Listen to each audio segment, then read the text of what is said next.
Je prends ma vie en main grâce à l'hypnose et au coaching. J'ai le plaisir d'accueillir aujourd'hui avec nous Jean-Marc Feisben. Jean-Marc, bonjour. Bonjour Shlomi.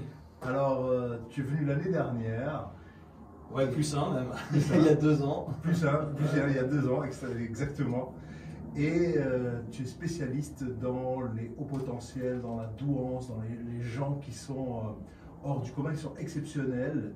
Et comment est-ce qu'ils peuvent gérer leur vie, gérer leurs relations. Ce sera le but, le sujet de cette émission, c'est comment est-ce qu'on gère sa relation quand on est un haut potentiel, quand on est doué et que des fois ça ne marche pas très bien avec les autres, et comment est-ce qu'on peut faire pour faire ça. Alors peut-être que tu peux nous présenter un peu ce que tu fais dans tes activités de tous les jours et ta spécialisation justement. Alors, dans mon activité de tous les jours, je fais du coaching. Je suis spécialisé dans le monde de la douance, donc les hauts potentiels, du monde, ce qu'on appelle aussi parfois les surdoués. Et j'utilise en fait d'autres outils qui sont des outils d'accompagnement, comme l'hypnose, comme l'EFT, le magnétisme, neurofeedback dynamique et encore 2-3 petites choses supplémentaires. Dans ta mallette à outils. Exactement, exactement. Monsieur Facom, pour pas faire de publicité. Très bien. Et alors quand on parle de gens qui ont un haut potentiel, qui ont un quotient intellectuel, mais on ne va pas parler que de quotient intellectuel parce que on ne peut pas mesurer les choses rien que par l'intelligence, parce qu'il y a beaucoup d'intelligences différentes, mais qui sont au-dessus de la moyenne, qui font partie de ces 2-3% de la population. Exact. Et qui finalement parfois nous mettent dans peut-être une situation inconfortable où on n'arrive pas à gérer la relation avec eux et eux n'arrivent pas à la gérer avec nous. En fait, dans cette partie de la population, il y a ceux qui savent et ceux qui ne savent pas. Et ceux qui ne savent pas vivent sans le savoir en fait des relations qui sont très spécifique, mais spécifique pas forcément dans le bon sens. Alors effectivement, on parle de douance, on parle de potentialité, on parle de capacité. On a vu déjà la dernière fois qu'au niveau scolaire, c'était pas formidable. Et là, on va voir qu'au niveau relationnel, qu'il s'agisse d'amitié ou d'amour, donc tout ce qui touche quelque part dans le domaine émotionnel, eh bien, c'est pas simple non plus. Alors, on pourrait se poser la question, alors attends, ils sont surdoués, ils sont super forts, etc. Mais ils sont super forts en quoi finalement? Parce que s'ils sont pas forts à l'école et s'ils sont pas forts non plus dans les relations, on ne comprend pas d'où vient ce quotient intellectuel supérieur à 130. Voilà. Donc c'est des choses qu'on va explorer. La première chose, c'est d'essayer déjà de comprendre en fait ce qu'est cette haute potentialité. Je peux faire un petit rappel rapide. On a tendance à penser que le haut potentiel intellectuel, qu'on appelle le surdoué, c'est quelqu'un d'hyper fort en mathématiques, en physique, limite très chiant avec des lunettes et un nœud papillon. Et en fait, c'est pas du tout le cas. C'est des personnes qu'on ne peut pas déjà distinguer chaque jour. C'est-à-dire que tu peux en croiser 2, 3, 5, 10, tu ne verras absolument aucune différence, qu'il s'agisse d'une différence vestimentaire ou autre.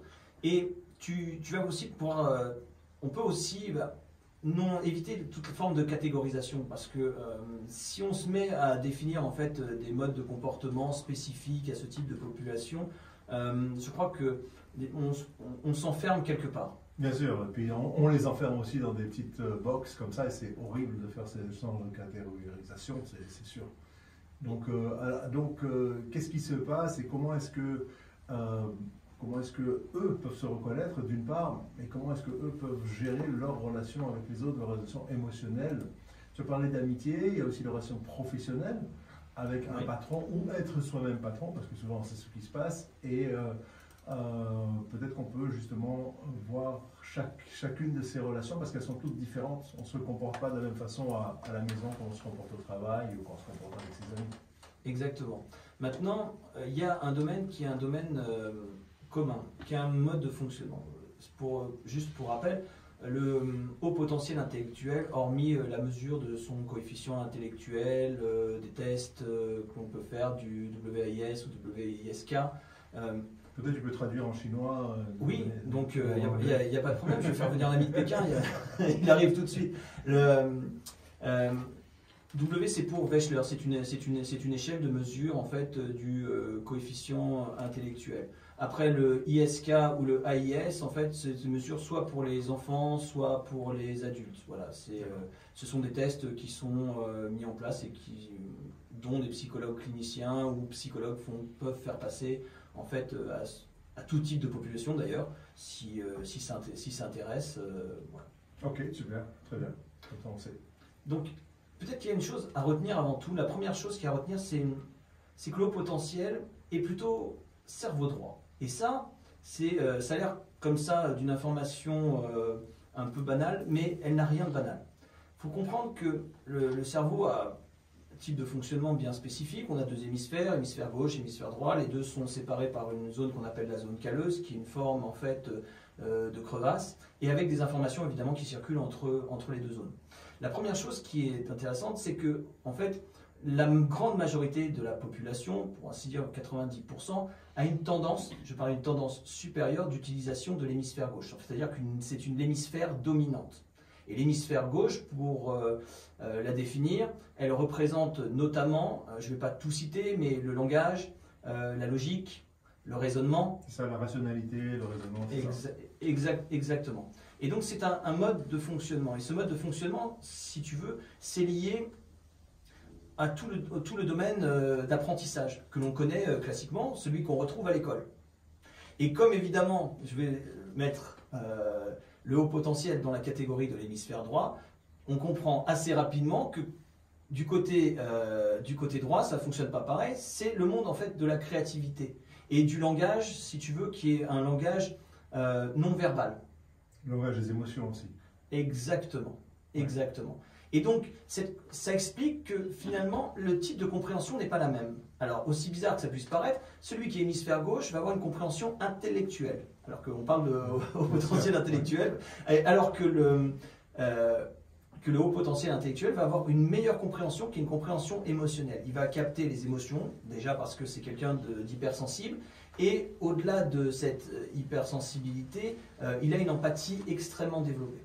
Pour redonner un peu la définition de l'empathie, c'est la compréhension des émotions des autres.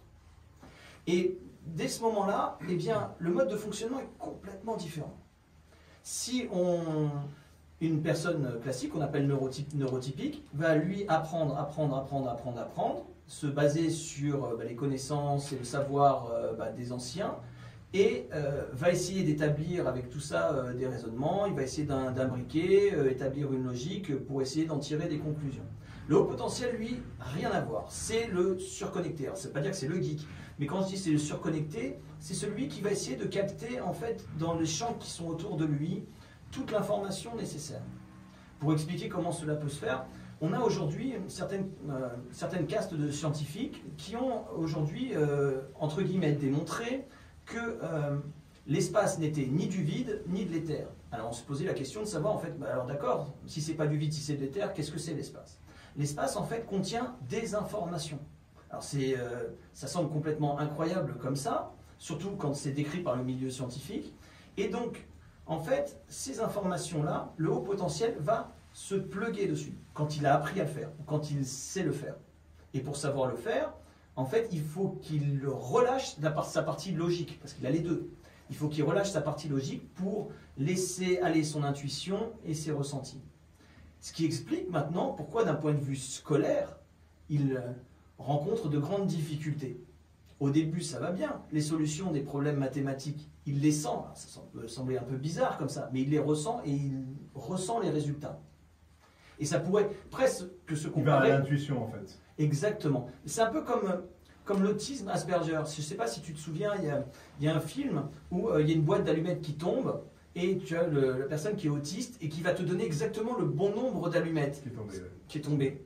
Et il ne les a pas comptées.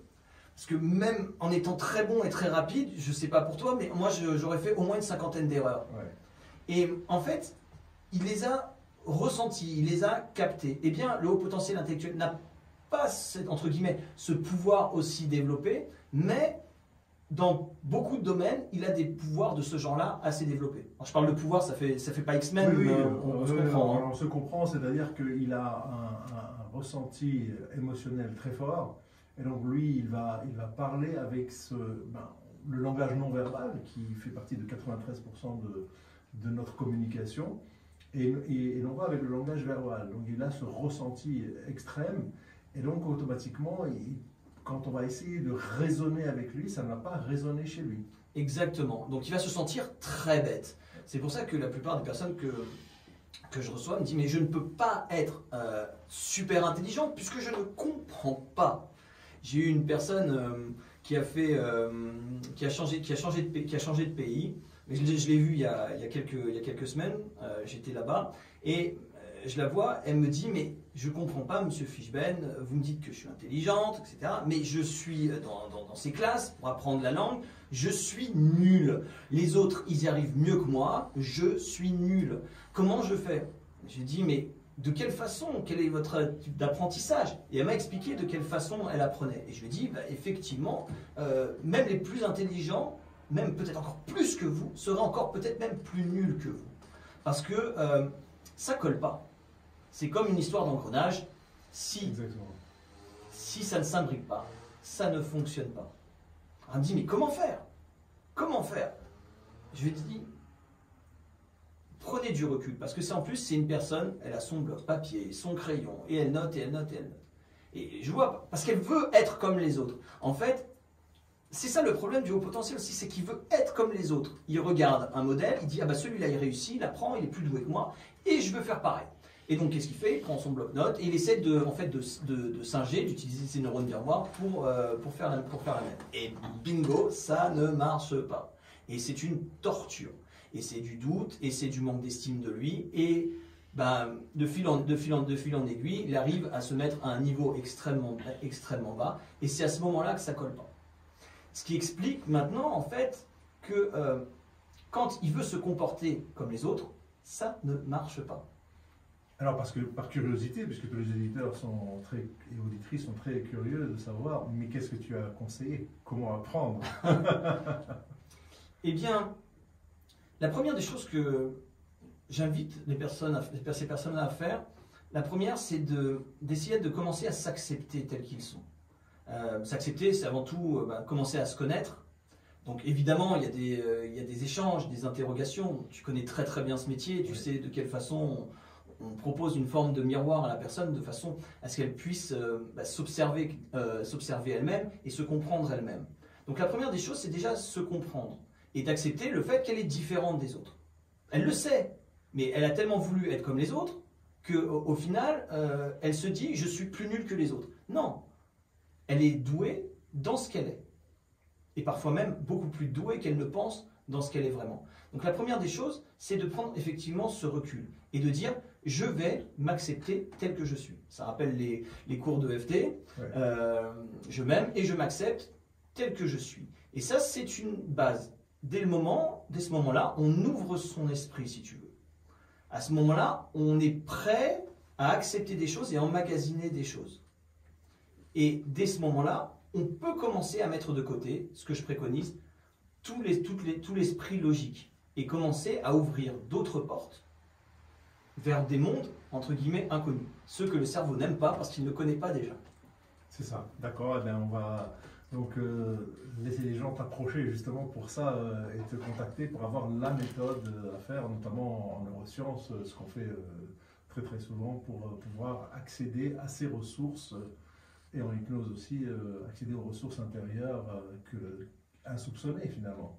Exactement, on sait très bien et tu le pratiques très régulièrement que la phase visible, ce qu'on appelle le conscient, est quelque chose d'assez infime par rapport déjà aux milliards de données que l'on capte à chaque seconde avec nos sens et qui restent placées dans l'inconscient et qui, selon, sont traitées par le subconscient pour mettre en place les différents patterns. Et donc, c'est là où ça commence à devenir intéressant. C'est parce qu'en fait, il y a un espace infini. Et dans le monde de ce qu'on appelle la créativité, il n'y a que de l'infini. Pourquoi? Parce que si on se base sur ces études scientifiques dont je parlais, eh bien, si l'information est autour de nous, ça veut dire que quelque part, des vérités sont autour de nous. Et si les vérités sont autour de nous, que l'on peut capter, et ce que d'autres personnes font, c'est le cas de la voyance, c'est le cas des intuitions fulgurantes, il n'y a pas que les hauts potentiels. Il n'y a pas que les hauts potentiels qui ont des intuitions. Oui. Donc dès qu'on active notre hémisphère droit, on a accès à des choses que naturellement on n'a pas accès. Et comme évidemment dans notre système d'apprentissage, on nous apprend que je ne crois que ce que je vois, tout est logique, etc. Ça devient un petit peu compliqué. C'est ça. Et donc ça c'est pour l'apprentissage, c'est Oui. sûr. Et pour les relations, c'est le sujet de l'émission, pour les relations avec les autres, comment est-ce qu'on peut diviser cela, voir comment on peut améliorer la relation dans les deux sens, hein. Un peu comme dans l'analyse transactionnelle où on a plusieurs directions, plusieurs transactions qui vont se faire entre Merci les Monsieur Berne. Voilà, c'est ça exactement. Et je dis ça parce que j'ai fait une formation là-dessus aujourd'hui, ce matin, donc c'est encore tout frais. Non, bah non, c'est parfait. Les formations que je donne aussi, Voilà. Monsieur Eric Berne est bien présent parce que Voilà. ça fait partie quand même des choses très intéressantes. Tout à fait. Alors, la première chose à dire, c'est que déjà on ne se définit pas uniquement sur un mode de fonctionnement, sur des patterns. Alors, il y a effectivement les dominantes, celles que j'expliquais au niveau du cerveau droit, mais il faut bien comprendre qu'il y a derrière tout ça un système d'éducation et qu'on ne peut pas définir, si tu veux, un modèle général. C'est-à-dire que les relations d'amitié à 4 ans, 5 ans, 8 ans, 10 ans ne sont pas les mêmes qu'à 15, 20, 30, 40, 50 ans. Bien sûr. Et le modèle familial aussi est important parce que, tu le sais très bien, on se construit beaucoup, en tout cas dans nos croyances et aussi dans nos valeurs, avec les personnes qui nous entourent, donc avant tout la famille. Donc en fait, il y a déjà ces oppositions qui se mettent en place. Alors, on va essayer de définir un modèle assez général, mais voilà, si des personnes ne se retrouvent pas exactement, c'est tout à fait normal, il n'y a pas besoin d'avoir peur. Hein. Oui, et puis de toute façon, je rappelle qu'on est dans une émission de radio pour un peu démocratiser la chose et pour la faire connaître au grand public. Et c'est sûr que les gens qui ont besoin, ils doivent aller s'adresser à des professionnels, à des coachs professionnels qui sont spécialisés là-dedans, comme toi, et qui vont pouvoir se trouver leur solution dans un premier temps, en tout cas c'est sûr. Et j'en profite pour passer à une petite pause musicale et revenir tout de suite après. Merci beaucoup Jean-Marc. Je prends ma vie en main grâce à l'hypnose et au coaching. Nous sommes avec Jean-Marc Isben sur les hauts potentiels et sur les relations. Les relations. Jean-Marc, donc on parlait des relations que l'on peut avoir avec les autres êtres humains, bien entendu. Tout à fait. Et on va commencer par les relations amicales, les amis.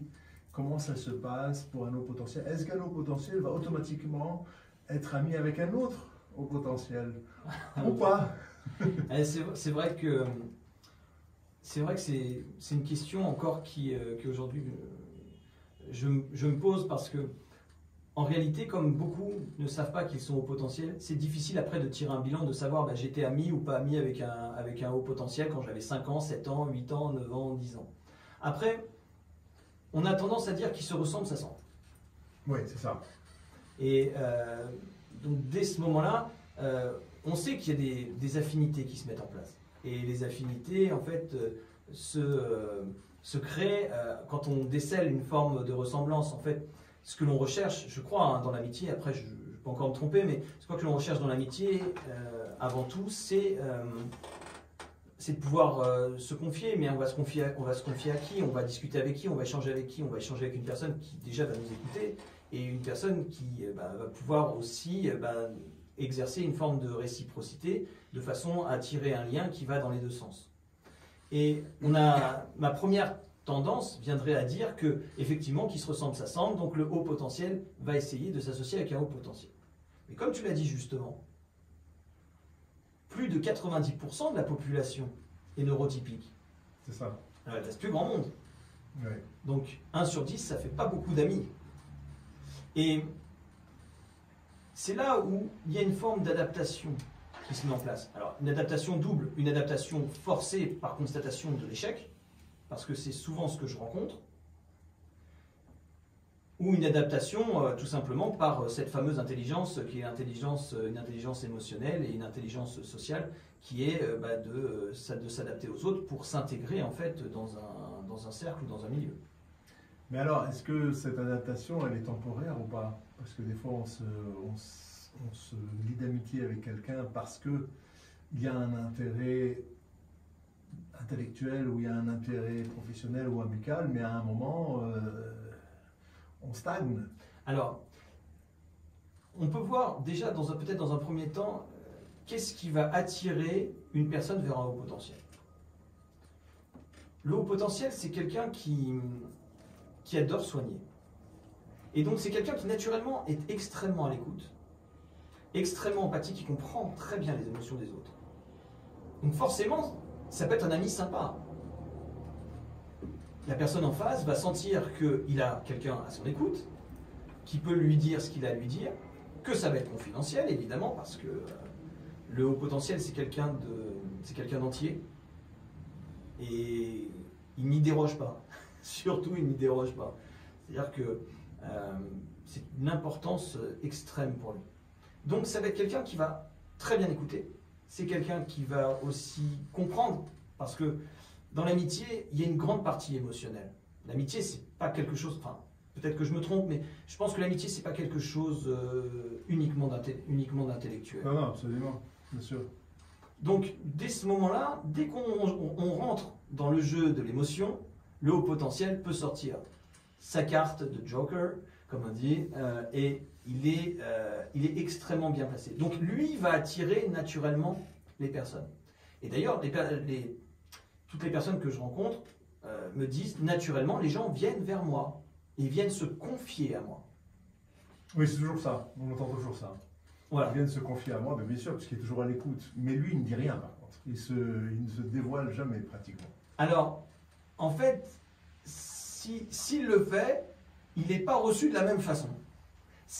En tout cas, c'est une constatation. Je n'ai pas reçu tous les hauts potentiels de France, même si je travaille aussi un peu avec l'étranger. Donc, je ne connais pas on va dire, une grande partie de la population, ça aurait fait déjà beaucoup de monde. Mais en tout cas, on retrouve ces traits qui sont très présents, c'est-à-dire que, en fait, ils ont essayé dans l'autre sens et ils s'aperçoivent que c'est pas pareil. En tout cas, vers un neurotypique. Vers un haut potentiel, c'est autre chose. Il peut y avoir cet échange possible. Oui, parce qu'il y a ce miroir et on se comprend très bien. Exactement. Et puis il y a cette volonté insatiable de soigner l'autre, soigner l'autre, soigner l'autre, soigner l'autre, soigner l'autre. Ce qui, on verra un petit peu plus tard, peut amener certains travers dans les relations et surtout dans les relations amoureuses. Et donc, dès le moment où il reçoit, le haut potentiel a une tendance à vouloir établir des solutions. Comme il veut soigner, il veut établir des solutions. Et la première chose qu'il va faire, il va voir chez la personne les travers. Mais il va sans juger forcément. C'est-à-dire qu'il va voir en fait ce qui ne va pas dans le mécanisme. Et qu'est-ce qu'il va faire? Comme il ne peut pas fermer sa bouche, il va lui sortir. Et évidemment, en face, ça ne fait pas plaisir. C'est ça, il est un peu cash, quoi. Ouais, super cash même. Ouais, c'est ça. On connaît, on ne va pas trop parler. Et donc après, bah, ça peut créer des tensions aussi, parce que les personnes n'ont pas envie d'entendre certaines choses. Et bah, ça crée parfois des tensions, ce qui explique que certaines amitiés après partent parfois à la poubelle, dans ce sens-là. Maintenant, une amitié, c'est aussi un aller et un retour. Enfin, en tout cas, c'est ce qu'on peut attendre d'une amitié. C'est-à-dire que quand ça va pas, c'est pas voilà. Unique, sinon c'est que du don et pas de recevoir et pas d'échange. Exactement. Et donc il peut y avoir des déceptions dans entre guillemets le retour d'ascenseur. Je suis pas en train de dire que le haut potentiel est un type formidable, etc. Il a aussi ses travers. Le fait de vouloir absolument aider l'autre, c'est une catastrophe. C'est-à-dire qu'on sort d'une relation classique d'amitié. Et on en arrive à un point, et ça on le verra encore de façon encore plus exacerbée dans les relations amoureuses, c'est que on veut de la reconnaissance, le haut potentiel veut de la reconnaissance, il exige de la reconnaissance sans dire qu'il la désire, et donc il est en attente continuelle. Et quand il n'est pas servi, eh bien son caractère devient un peu moins sympathique. C'est ça, et c'est là que ça clash entre les deux, qu'il y a une incompréhension et donc séparation de l'amitié. Voilà, il y a des exigences. En fait, voilà, il faut savoir aussi qu'un des traits que l'on retrouve chez le haut potentiel, c'est l'exigence. Une très grande exigence de lui-même et évidemment aussi une grande exigence envers les autres. Et puis il se positionne, comme tu l'as dit, en sauveur. Exact. Qui fait que ça déresponsabilise l'autre, qui n'est plus responsable de sa vie puisqu'il est sauvé par son copain ou copine au potentiel, et puis ça ne va jamais dans la vie de l'autre. Ben, c'est un des travers. Au lieu de, si tu veux, le haut potentiel, dans sa nature, est plus un coach qu'un consultant. Alors pour définir la différence, le coach c'est celui qui va, enfin tu connais ça par cœur, mais, oui, oui. mais c'est pour ton public. Le coach c'est celui qui va accompagner. Il va envoyer effectivement un effet miroir pour que la personne puisse réfléchir d'elle-même, se comprendre et mettre en place ses propres stratégies parce que personne n'est plus fort et ne se connaît mieux que soi. Le consultant, c'est celui qui va lui dire « Ah ben, monsieur, madame, non, il ne faut pas faire ci, il faut arrêter de faire ça, vous allez faire ceci, cela. » Ok. Donc, il prend les décisions à la place. Mais s'il prend les décisions à la place, toute l'indépendance du coaché disparaît. Et quand le haut potentiel prend cette position, c'est-à-dire cette position haute, en lui disant ben voilà, il faut que tu fasses ça et ça et ça, il faut que tu quittes un tel, quittes une telle, parce que ça c'est les spécialistes, non, c'est pas bon pour toi, parce qu'il va t'arriver ça et ça et ça, forcément, ça crée des erreurs. Mais au-delà de tout ça, cette attente de reconnaissance devient insupportable, parce qu'il va même provoquer les choses pour avoir cette reconnaissance. Et ça met mal à l'aise les personnes en face. Et surtout, le haut potentiel va finir par vouloir que l'autre soit toujours malade pour se faire nourrir de cette reconnaissance. Donc il veut que l'autre soit malade pour qu'il puisse le soigner. Oui, ça va loin alors. Et l'autre va vouloir aussi être malade parce que ça lui fait du bien d'être soigné. Donc c'est quand même une relation qui est très déséquilibrée. Exactement. Très déséquilibrée. Et donc il y a un véritable travail à faire, sur soi. Un travail à faire, mais comprendre que déjà on n'est pas le sauveur de personne et que oui, on peut être éventuellement le sauveur de nous-mêmes. Peut-être. Éventuellement. Voilà. Mais et quand la personne elle a compris ça, elle s'arrête éventuellement, elle s'arrête d'agir ainsi et elle laisse l'autre prendre sa responsabilité, la responsabilité de sa vie. Ça dépend, c'est une prise de conscience, c'est assez difficile parce que en fait c'est toujours qu'est-ce qui me nourrit. Si elle voit que la personne en face lui échappe, elle essaie de prendre du recul et essaie de comprendre qu'il faut lâcher la bride et laisser l'autre reprendre son autonomie. Soit elle ne le comprend pas, ça peut donner des choses qui se terminent en clash et parfois même très violentes. Enfin violentes, on se comprend, ils ne se tapent pas dessus. Mais... Oui, mais ça s'arrête, la relation s'arrête. Voilà, exactement. Quel est le conseil donc, que tu peux donner d'une part du côté au potentiel, d'une part du côté, on va dire, classique, à ces deux personnes qui sont ensemble en tant qu'amis et quelle serait la meilleure attitude à avoir des deux côtés? La première des choses, c'est déjà d'accepter ces différences. Ouais. Savoir que l'un est différent de l'autre et vice-versa. Se connaître aussi soi-même, c'est très important. Connaître ses travers, savoir où est-ce que l'on va, et c'est pour ça qu'on fait ce genre d'émission pour distribuer, donner de l'information.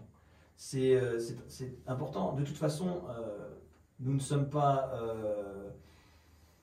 des personnes nous ne sommes pas infaillibles.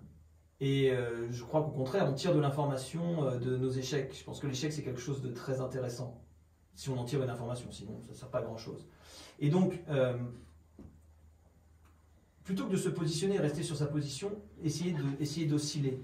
Et puis cette écoute innée qui existe chez le haut potentiel, elle peut s'élargir. C'est-à-dire que ça te rappelle l'observation du petit vélo. En fait, on observe l'autre, on s'observe soi-même et on observe la relation.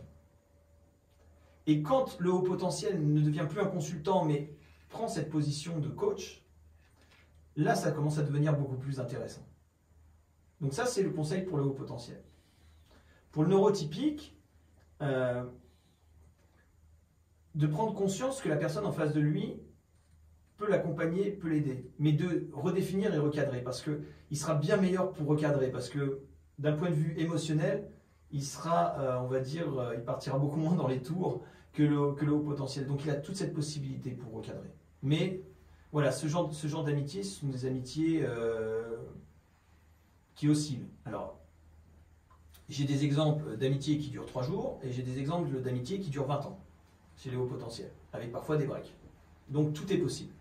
Tout est possible, et donc c'est en fait ne pas se positionner en position de sauver pour l'autre, qu'il a un sauveur, qu'il a une béquille et quelqu'un sur qui se raccrocher. Exactement. C'est un gros travail. Une attirance naturelle. Hein. C'est ça. C'est un très gros travail, on le voit beaucoup dans les amitiés scolaires déjà, et puis après, dans le cours de la vie, ça continue encore. Exactement. Ça continue encore. Est-ce qu'on passe directement à la relation couple, homme-femme, ou bien tu as une petite anecdote ou quelque chose à nous raconter sur encore une amitié personnelle? Sur les amitiés personnelles, des anecdotes, il y en a beaucoup, mais je pense que je vais les taire parce que pas aujourd'hui, en tout cas pas aujourd'hui.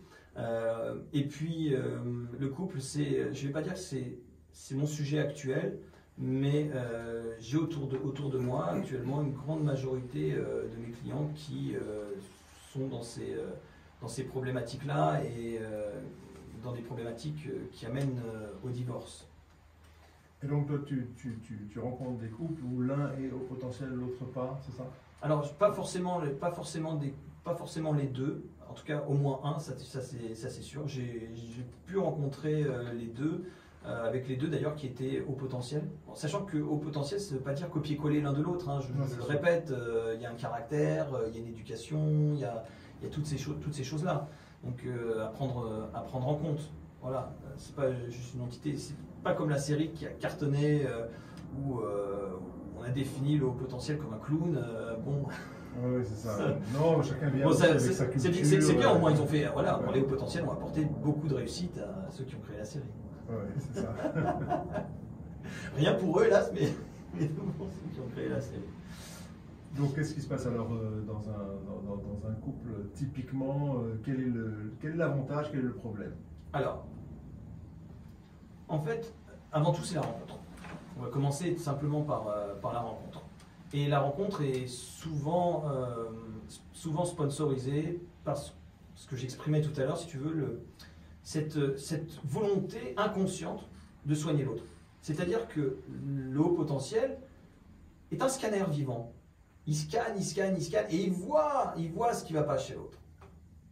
Et il se dit, je vais le soigner, comme ça, je serai une belle personne, je serai une bonne personne, et comme j'ai besoin de cette reconnaissance, parce que comme j'ai pas réussi à l'école, comme j'ai pas réussi ceci, cela, il faut que je réussisse quelque part. Et donc, la motivation est parfois pas terrible. Et on se retrouve après avec des couples qui ont établi une relation de je vais pas bien, tu me soignes, je déprime, tu me remontes. Et ça ouvre l'accès au pervers narcissique. Pourquoi? Parce que le pervers narcissique, lui, va sentir la force, la puissance du haut potentiel. Et donc le haut potentiel, lui, va permettre au pervers de se gonfler d'énergie, de se ressourcer, de devenir fort.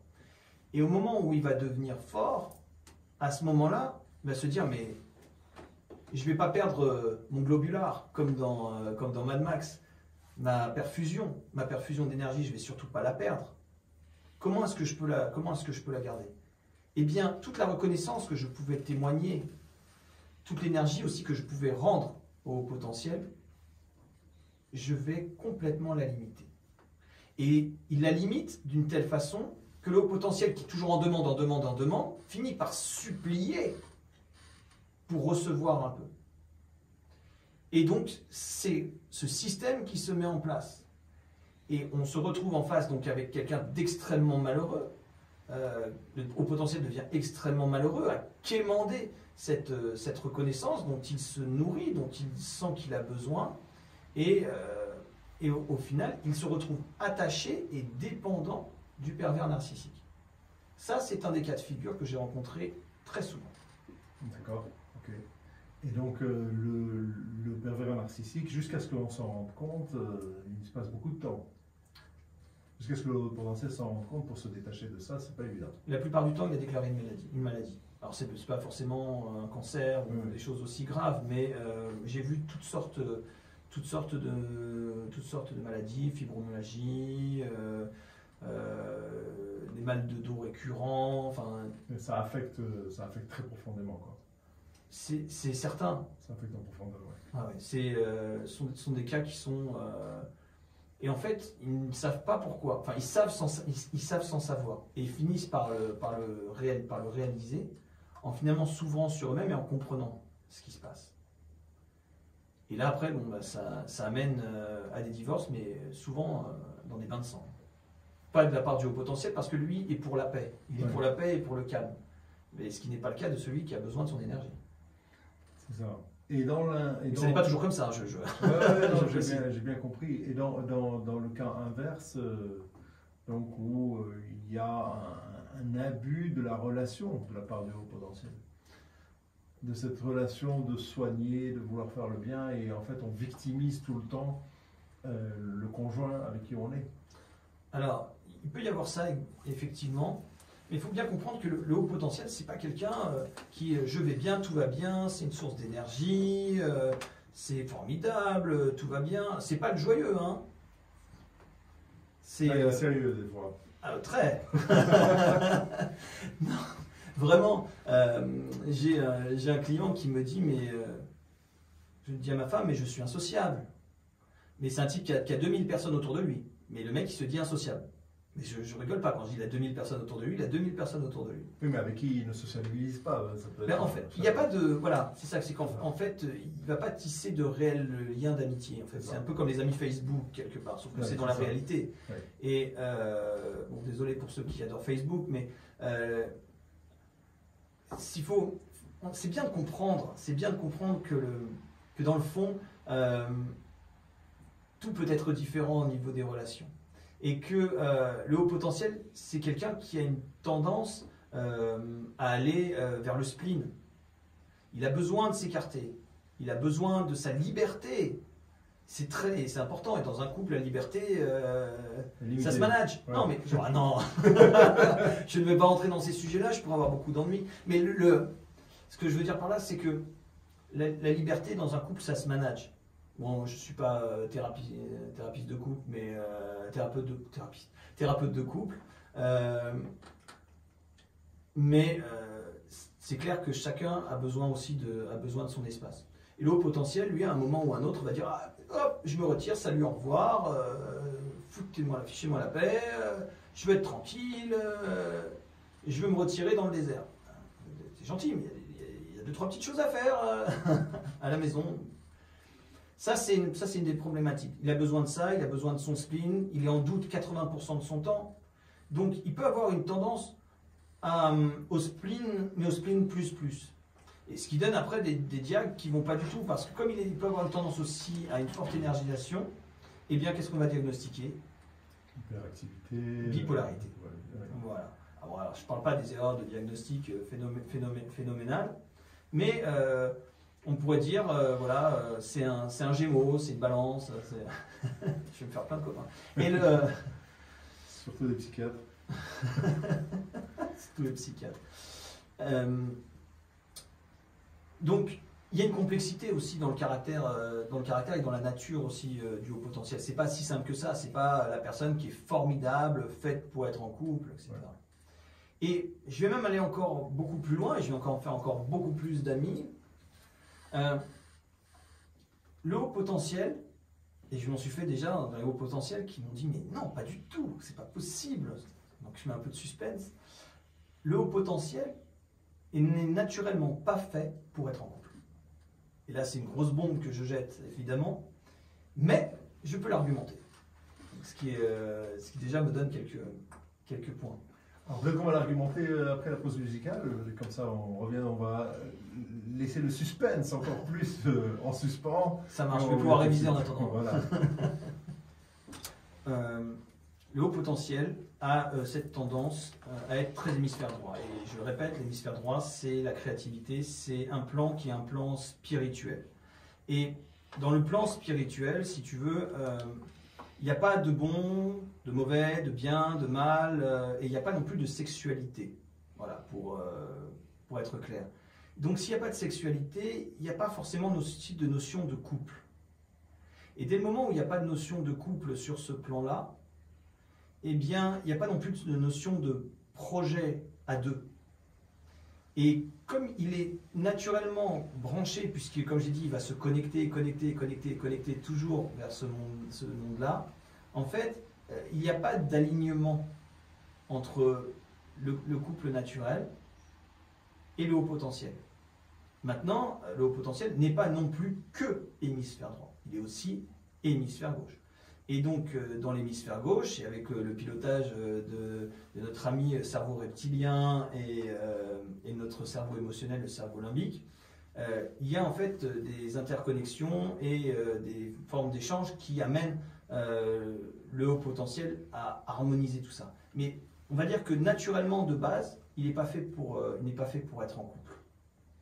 Alors, est-ce que tu peux expliquer dans d'autres termes, parce que c'est vrai que c'est un peu surprenant et que est-ce que ça veut dire qu'un haut potentiel, il doit être comme un ermite dans sa grotte? Alors ça c'est pas possible, on le sait que c'est pas possible parce que voilà. Non mais ça c'est une évidence en tant que tout être humain sans ces fameux strokes, sans ces interactions meurt, Ouais. Qu'elles soient positives ou négatives d'ailleurs. Donc des interactions, il doit en avoir. Il doit y en avoir. Bien sûr. Mais maintenant, il y a une différence entre l'ermite et le couple. Sauf si c'est un couple de 3 minutes. C'est-à-dire que le couple, c'est une construction. Enfin, en tout cas, je pense que c'est ce qu'on chacun attend d'un mariage, c'est de construire un certain nombre de projets. Mais ces projets, si tu veux, sont sur un plan qui est le plan de la réalité. Et le plan de la réalité est différent du plan de la spiritualité. Si on devait définir assez simplement, c'est sur le plan de la spiritualité, c'est je suis amoureux. Sur le plan matériel, j'aime.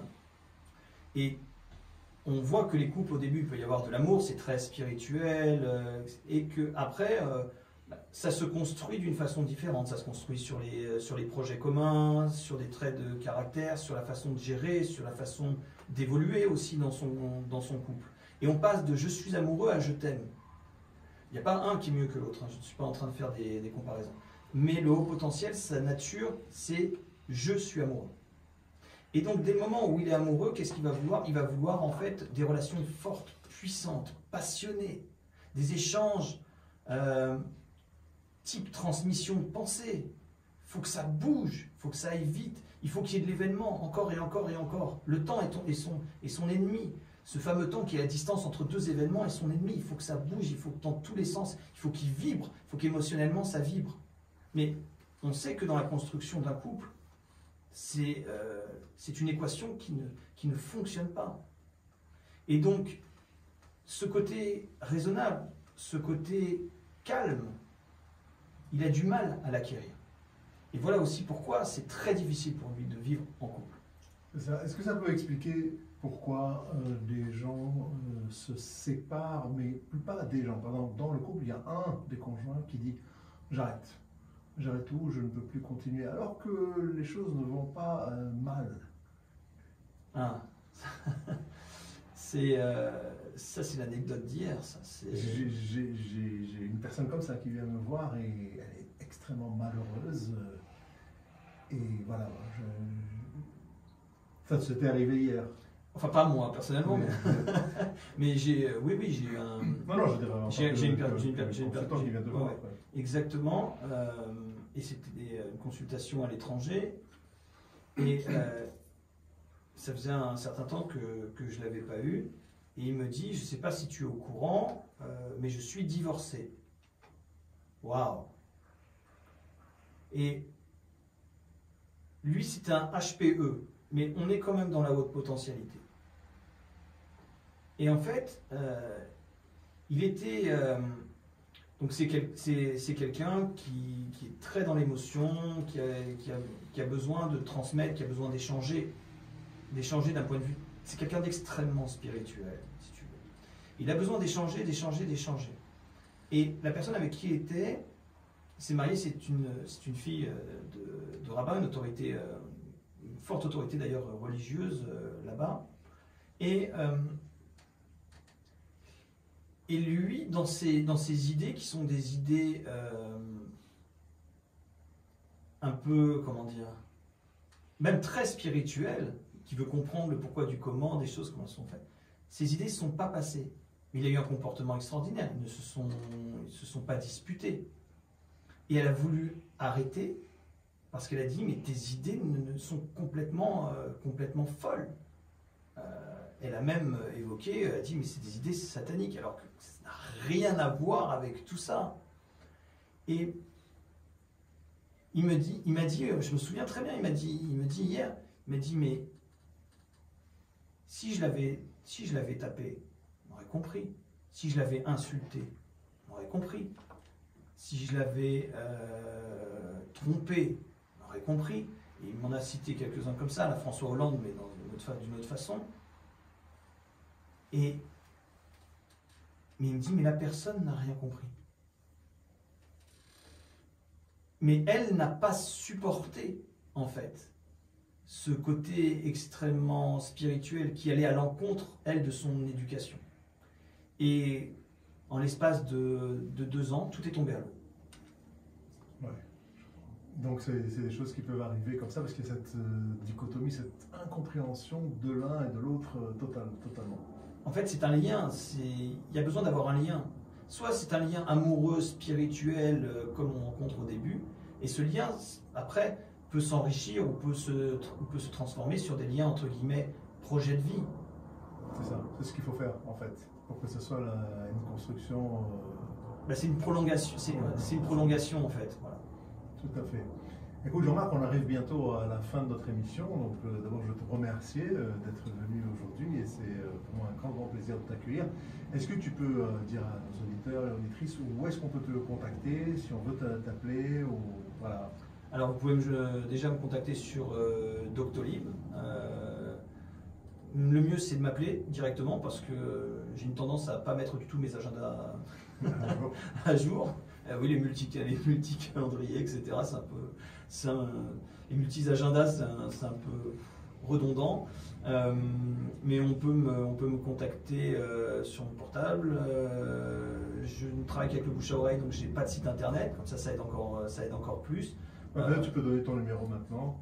06 11 40 39 75 pour tous les canulars téléphoniques, évidemment. Merci beaucoup Jean-Marc.